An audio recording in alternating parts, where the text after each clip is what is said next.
What is going on, everybody? We are here with the first video of 2021, first gameplay video of 2021.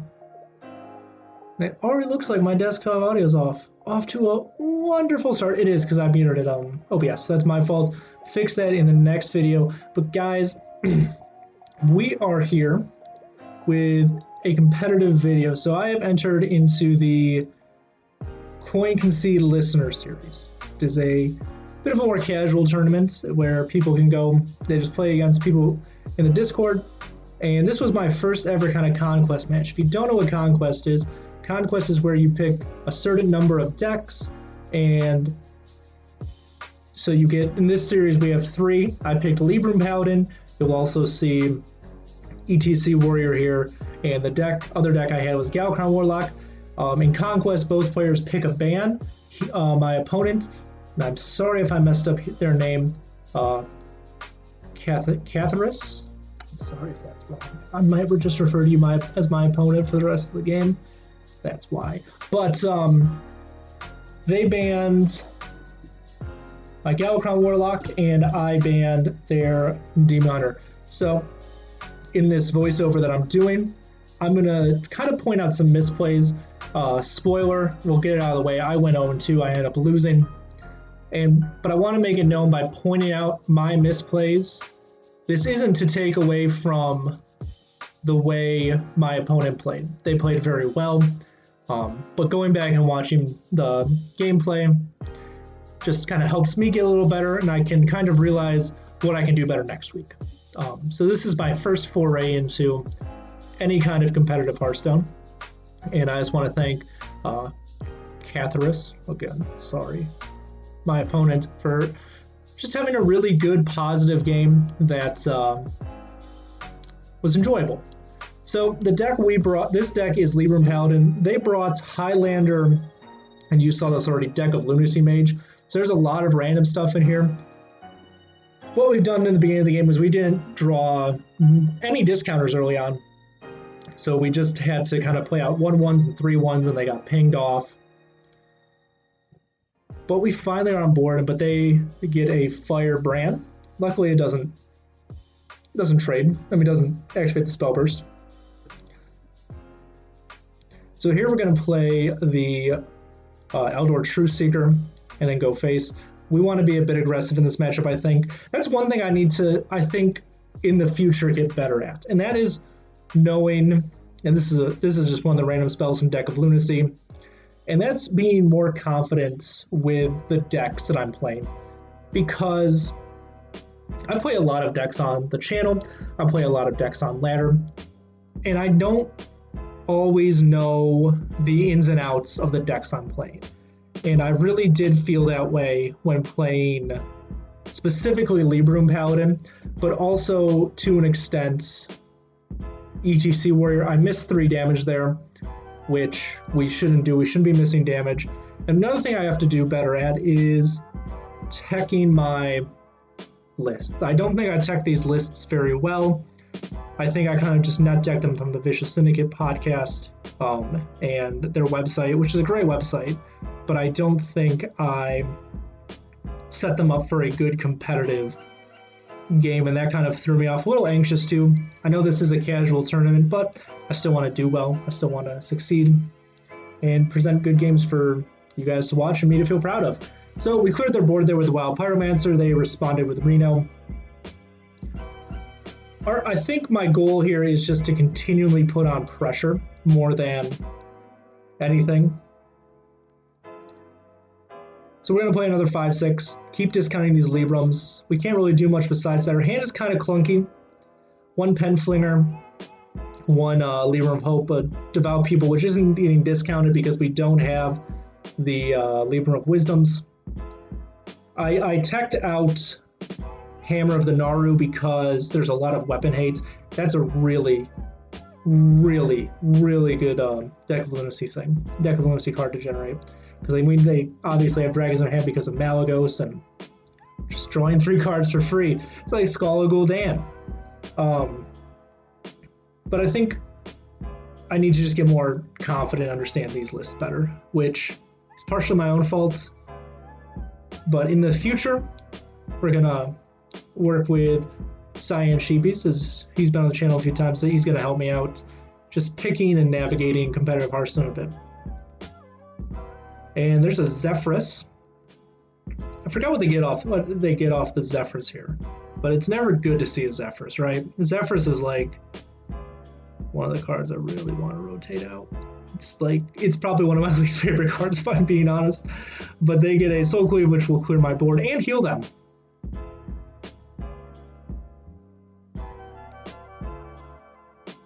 So here, what would be a good play based on my hand? A good play based on my hand would probably be, I think I go Penflinger into Libram of Hope. We could do that. Another play would be to just play a Devout Pupil and chill. I think we're still trying to discount the Devout Pupils. And I don't know if using a rush here is a good idea, but I think my thought process with all of this is I just want to keep putting on pressure so I can push damage and chip damage off with the Penflinger. But I was talking to Beckett after this game, Cyan Sheepies, and it's a hard game to figure out. I think that, I mean, not the game, it's a hard list to figure out. I think you often get caught up in the trap of playing for tempo when you don't always want to do that. I think that you kind of sometimes want to hold back a little bit so you can do big swing turns and have your opponent react to that. Now, my opponent is a control deck with a lot of random spells in it, which admittedly, not my favorite game to play, but this is the game we are playing. So they play another, is that Soul of the Forest? It summons 5 Treants, and I was hoping to get a spell, but we're just going to play 2 taunts. Again, the idea here is to put on pressure. They can't play the Amazing Reno this turn, so we're hoping that we can just put on the pressure and end the game this turn. And that's something else I need to get better at, is just realizing what turn we're on. I didn't realize we were on turn 9. I'll be honest, I was more just thinking, let's put on pressure. Let's put on the pressure and win. Unfortunately, they have random spells in their deck, which makes this an issue. Like, it's hard to play around random spells. And again, the critiques that I'm having against this game are my own. They're just me criticizing my gameplay, what I can do better on next time. And it's not against my opponent. My opponent is using the cards that they got very well. They're understanding how to use them correctly. It's my own misplays and reacting to those poorly that kind of is the issue. So we summon another 8/8s. We can send a Penflinger face. We are really kind of hoping for Lady Liadrin. I will be honest, the current list that I'm running runs not a ton of cycle, and I think that is a mistake. I think that this deck wants to cycle through itself. And we forgot to swing it. So there was another misplay. And not having that cycle definitely feels awful. But that was a really good play by them. I should have realized that before playing the Libram, because now we don't have a Libram to play. But there's a Loot Hoarder. And now we're kind of hoping we draw into Liadrin, hoping we draw into something that's going to get us there. And they're going to create Command the Eldari, which just summons 1/1s to rush into all our stuff. I do sound a bit defeated here, because it isn't always great to get beat by randomness, but it is the game we're playing. It is a... What's the word I'm looking for? It is a compromise you make when playing Hearthstone, right? You say, okay, there will be some RNG in this game that's going to affect the gameplay. And that is not to say that that's what won my opponent the game. Again, they are using the RNG that they have created and generated to perform well and do well in playing this game. So that's my point more than anything. But at this point, looking at our hand, we have Broom, Penflinger, Owl, Wild Pyromancer, and a Libram. We don't have a ton to get us through. And that second Penflinger, while we normally like to see a Penflinger, isn't really going to be what gets us to put on the pressure we need now to win. Unfortunately, it is a little too late for our pressure. I think at this point, they've closed the game off really well. We misplay here also. I was thinking that we would play the Libram of Wisdom. It would, on the Silverhand Recruit, would kill the Silverhand Recruit with the Pyromancer. Obviously, it doesn't. That's not how it works. It gives +1/+1. So, unfortunately, we don't do what we wanted to, and we still don't have a very powerful board. And 9 lives. I don't think 9 lives casts anything, which is nice, but yeah, and maybe this was my mistake doing this. I really try to make a more competitive lineup, and that's not to say that these lineups, and now that I played Pyro, Jandis is going to be really good. It's not really to say that these lineups aren't competitive or people aren't playing competitive, or even that they're casual. It's just kind of saying that I think that's really good. I think I overthought what I was doing, how I was building these lists, how I was looking at to be competitive, and I picked lists that I knew were just good lists and not just what am I trying to say? Good for me. Like, I knew that Libram Paladin's good, but I'm not confident Libram Paladin. So I should have probably picked a different list. And another issue I had was I didn't know you could actually look at the deck list beforehand. So I think I banned wrong and didn't prepare incredibly well for what I was facing. So these are all things I'm learning for the future, which is good. Like, we should learn these things in the future. But we do get to clear their board here with our Penflingers and our Libram of Justice. But our hand is looking pretty not great. We do get to clear their board, but we have no board ourselves. They're dealing 3 damage. They're dealt to themselves, though, so that's good. I don't think they have any beasts in their hand. But at this point, it's kind of slim pickings. I don't think we have enough way to get out of this that's going to be beneficial. Yeah, like, there's an 8/8. There's 2 8/8s. Barrow is good. And we have Owl to silence the 8/8 too, which is great. But we're on a control path now that doesn't have a lot of tools to be a controlled deck. Which, at this point, we want to be putting on pressure to close this game out, and they just can continually create pressure with their spells, with their minions, and unfortunately, that looks like how this game is going to go. We just have Penflingers and Broom at this point and 1 Libram. Kind of hoping that we top deck Liadrin, but there is survival of the fittest. And that, no matter what we do now, we've used our Barovs, we've used our Libram of Justice. We can't get out of this predicament if they play any minions. And I think what you're about to see is that they just kind of fill the board, and there's not much we can do about it. They will destroy with Malevolent Strike, which is great. That's a great card. And Malygos Aspect of Magic comes out. They get a random spell. And then they also, I believe they play other minions as well.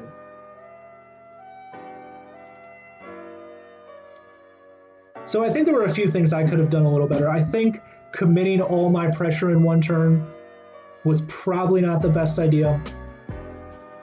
I think that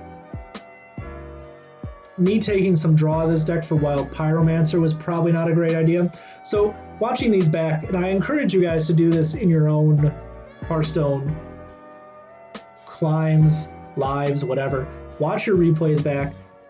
It just helps. And the Hearthstone, I'm going to plug Concede. They're really good at, if you get in their Discord, and there's finally an outdoor attendant, right? If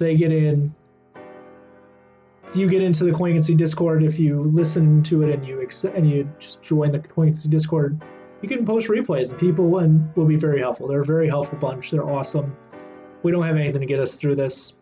We're just going to play it all out, and bottom right. So unfortunately, that's game 1. But like I said, it's good because I learned some stuff. So let's get on to game 2. Look at this little page turn edit. Oh, that's spicy. And this is ETC Warrior versus Enrage ETC Warrior. I have not, so this is another thing I need to get better at too, is playing against off-meta decks. Because I play a lot of ladder. But ladder is teched for generalities and not for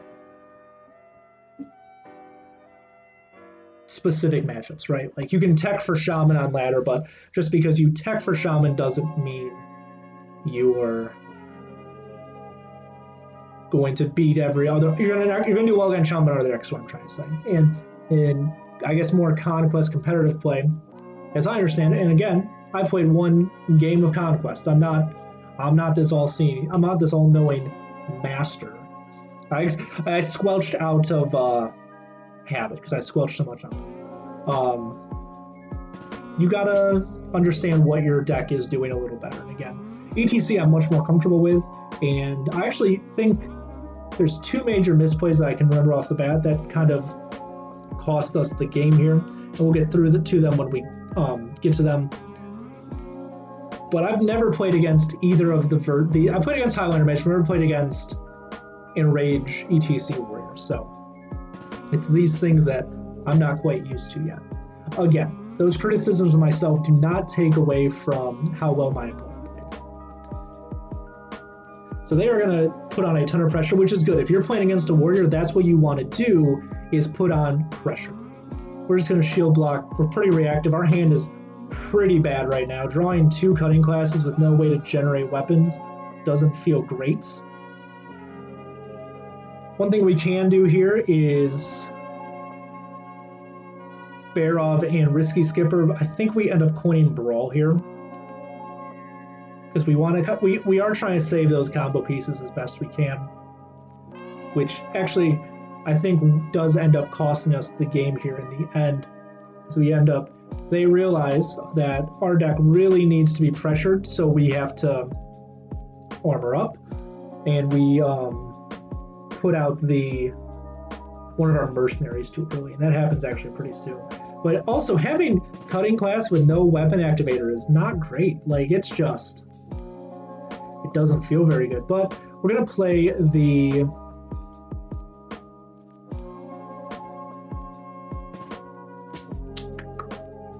Ankar here and just go face. Draw another Risky Skipper. I also remembered another turn that really just messed me up in this game. And these are like little micro things that I need to learn to be better at doing, like understanding when to play the card, and what card to play when, right? Like I often find myself with these control warrior decks having full hands when I don't want full hands, which is an issue, and that's kind of what ends up costing me the game also here. It's a good thing though. I'm not trying to be the next Hearthstone Grandmaster. By all means, no. But we are going to swing. We will draw another Pirate. That will be Sword Eater. Their deck just has so much pressure that I'm admittedly relatively unsure what to do. So we're just going to play a Taunt and pass. I'm not entirely sure if that was the right play, if I'm being honest. I think my hand is just kind of full and I don't want to overdraw, but I didn't do too much. But I think I'm also thinking that I can cutting class for less than next turn.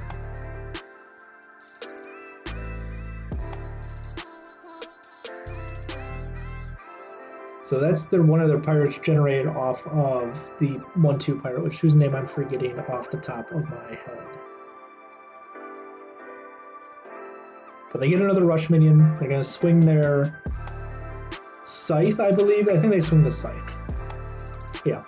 So they swing the Scythe and they go face. They're just putting on really good pressure. That's making it difficult for me to kind of deal with this. Okay, so we play the Evil Quartermaster here, and we get the Rush Lackey. I think we're just trying to mitigate their damage right now. But we will swing the 3-3 into the 4-3, I believe, and then our face into the 3-2. Yep. I can Cutting Class here. I will overdraw and not be able to do anything, which I don't think I should Cutting Class here. I know I'm trying to get to the combo, but I don't think Cutting Class is the right play. Because now I have to dump a Broom, which we have 2 of in the deck, but I have to dump a Broom or a Quartermaster. We end up going with a Quartermaster, again, kind of hoping that we get the combo sooner rather than later. I don't think, in retrospect, I don't think that was the right play. I think in my head I was like, oh, we'll get Shield Slam, or hoping to get Shield Slam, which I don't think was what we wanted to do. And it also makes our Armorsmith turns in the future much less powerful. Like, we can't do what we need to do. So we're going to clear our board off, which those 1/1 rushes are easy to do. Again, we're kind of in a spot where we're very reactive, hoping we just draw the good cards and not overdraw. And unfortunately, that's the spot we're in. And that was also misplay. I knew I had Bulwark of Azzinoth in the deck. I should have played the Corsair Cache first. Now I have 10 cards in my hand, which is an issue. There's only 1 combo piece left in the deck. So I'm thinking here of how I can get a lot of these cards out of hand without overdrawing, and I definitely do not do this correctly, which is going to be what costs us. Because I even see in my hand, I don't know why. Why did I Cutting Class here? Like, why? Like, there was no reason to Cutting Class. Absolutely none. And there's one Bloodsworn in our deck. Spoilers. I'm thinking the whole time, we're never top decking Bloodsworn here. Easy. Spoilers. We're going to copy Bloodsworn here, and it's going to not be great. It's not going to be the best.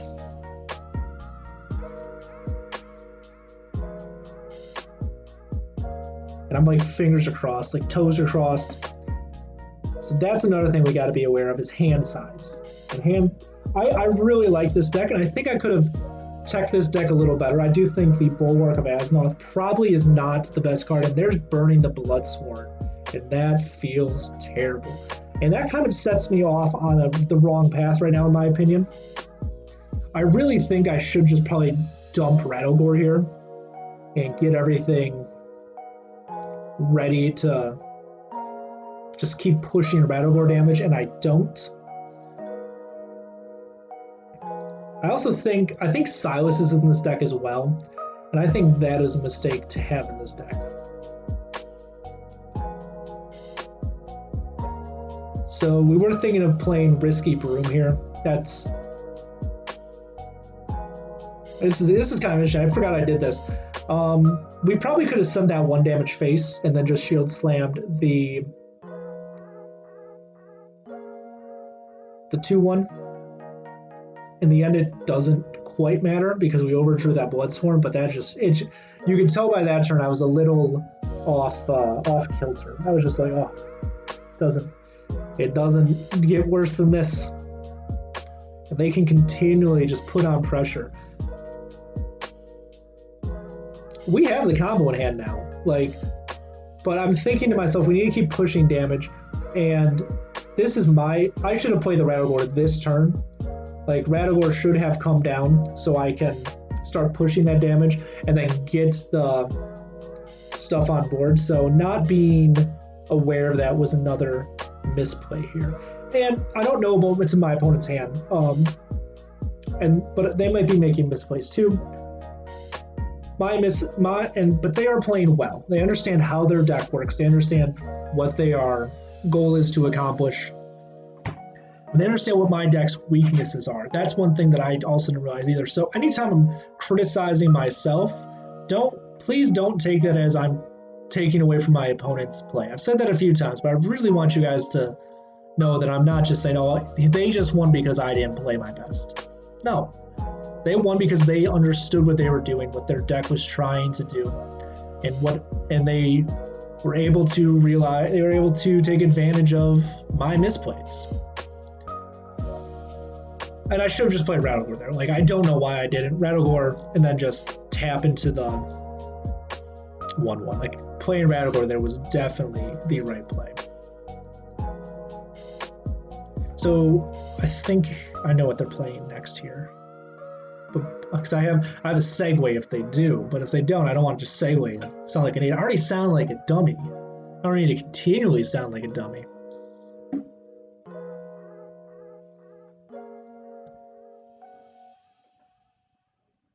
But we'll see. We'll see what they got. Okay, they have their own skipper.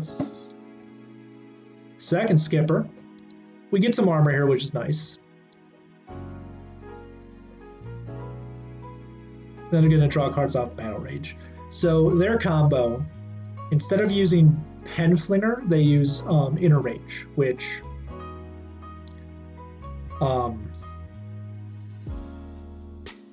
is a 0-mana activator. They can do their combo on 9 if they need to, so they're just drawing to get that.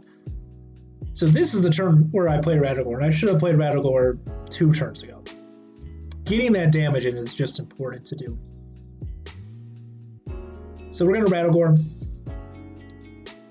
We can rush into that. I don't think we need to because we have Bulwark. Good job, pass, Sam. You didn't do that. But if we had this 2 turns ago, we would have already dealt 18 damage. And even if we activated the combo late, we would have just won. Like, we would have got there. So we need to learn to be a bit more proactive with our control deck.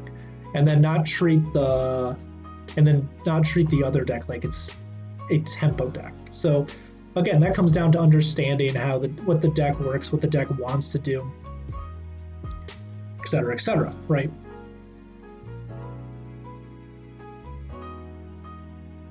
So they are currently at 32. We have 10 damage on board. Bulwark does have an attack. And they're going to Battle Rage. Again, get some cards out of hand, which I should have done earlier.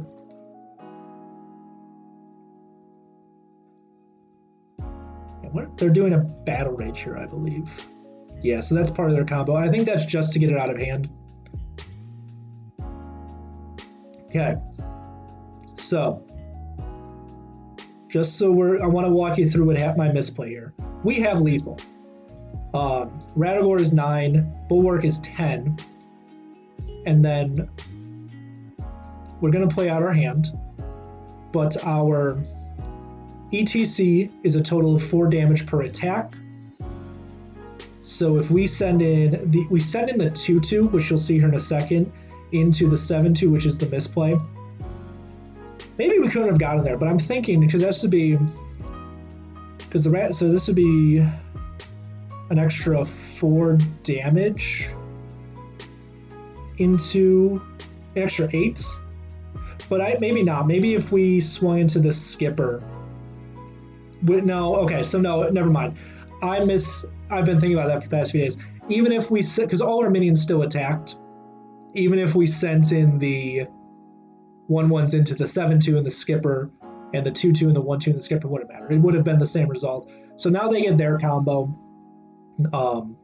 And I will say that me overdrawing that card kind of probably cost me the game, unfortunately. But they put Qatharsis, I'm sorry I mispronounced your name. You played incredibly well if you're watching this, so thank you so much for making my first foray into competitive Hearthstone enjoyable. And we'll work on this weekend, work on some new deck submissions. We'll see if we can. I'm not sure if we can in this series, but if we can, we'll work on it. We'll also just work on understanding our decks better. Also, Galakron Warlock was probably my most understood deck, and getting that ban was kind of rough. But yeah, we'll see next week how we do, and hopefully I have a video where you guys can see a bit of a victory. But until then, guys, thank you for watching this first video into competitive Hearthstone. Tell me what you thought. I'm always looking for positive, constructive feedback. I'll see you guys in the next one. Remember to like and subscribe, and take it easy. Take care, guys.